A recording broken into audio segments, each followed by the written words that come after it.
दर्शक बंधु आज आम आलोचना करवा धान फसल में केउं प्रकार घास देखा जाए एवं धान रोइबा परे केउं घास मरा व्यवहार कले से सब घास को सहजरे नियंत्रण करिहेबो। आलोचना करिया पूर्व मोर समस्त दर्शक बंधु को अनुरोध जो माने ई चैनल को सब्सक्राइब करना दयाकोरी लाइक एवं सब्सक्राइब कर दियंतु। धान फसल में उभय सरू पत्र थिबा एकबीजपत्री और चौड़ा पत्र थिबा द्विबीजपत्री घास देखा जाए। एही घास मानक मध्य मुख्य घास गुड़िक है शुआ, बणकद, बिलुआ लांजी, बण मांडिया, काऊ गड़िया, काऊ थंटिया, सुनुसुनिया, हंसपादिया इत्यादि। दर्शक बंधु धान रोइबा परे एही घास गुड़ी को नियंत्रण करने पाई केतेक मुख्य घास मरा विषय आलोचना करवा। जो घास मरा व्यवहार कले उभय एकबीजपत्री एवं द्विबीजपत्री घास को सहजरे नियंत्रण करिहेबो। नंबर 1 20 पाइरिबाक सोडियम बजार में नोमिनी गोल्ड नाम मिलता है।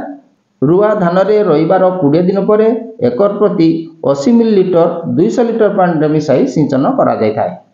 नंबर 2 फेनोक्साप्रोप पी इथाइल 10% EC बजार में यह हुईप सुपर नाम मिलता है। रुआ धान में रोइबार 25 रु 30 दिन पर एकर प्रति 250 मिलीलीटर 200 लिटर पानी मिसाई सिंचन कले भल उपकार मिलता है। यह वर्षक मध्य बढ़ुवा घास लटार उत्तम नियंत्रण करता है। यह एक व्यापक व्यवहृत तृणनाशक। नंबर 3 क्लोरिम्यूरिन इथाइल 10% WP सहित मेटोसल्फ्यूरन मिथाइल 10% WP बजार में आलमिक्स नाम मिलता है। यह एक मिश्रित तृणनाशक जहाँकि बहुविध घास लटा को परिचालना करता है। धान रुआ हेबार 15 रु 20 दिन पर एकर प्रति 8 ग्राम 200 लिटर पानी मिसाई सिंचन करा जाए। यह मध्य एक वर्ष मध्य बढ़ुवा असारिया पत्र थिबा घास को उत्तम भाव में नियंत्रण करता है। नंबर 4 2,4-D इथाइल ईस्टर बजार में विडमार नाम मिलता है। 38% तरल रुआ धान में धान रोइबार 25 रु 30 दिन पर एकर प्रति 800 मिलीलीटर 200 लिटर पानी मिसाई सिंचन कले भल उपकार मिलता है। यह चौड़ापत्री घास दमन में सहायक होता है। जो अंचल में घास जातीय लटा एवं असारिया पत्र थिबा घास बेसी देखा जाए से अंचल में यह प्रयोग कले अधिक फल मिलता है।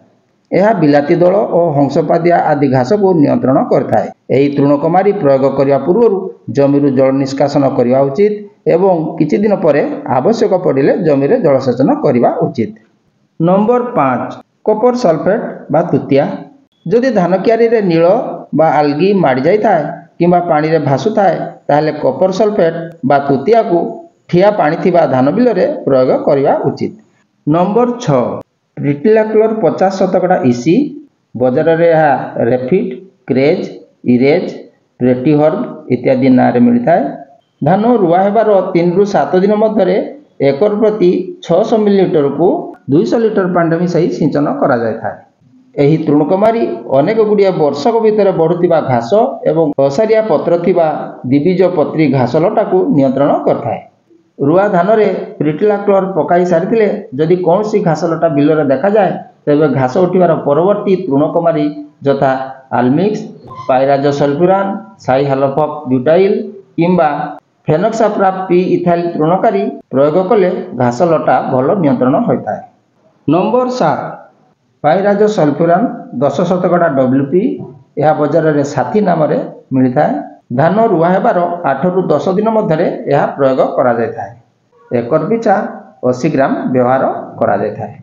दर्शक बंधु आज आम आलोचना कले केतेक मुख्य घास मरा विषय जहाँकि धान रोइबा परे प्रयोग करी चाषी भाई फसल रे घास को दमन बा नियंत्रण करिपारिबे एवं चाषी भाई फसलर अमल बढ़ाई पारिबे। आज पई एतिकी पुणी देखा आसंता भिडियो रे। धन्यवाद। जय जगन्नाथ।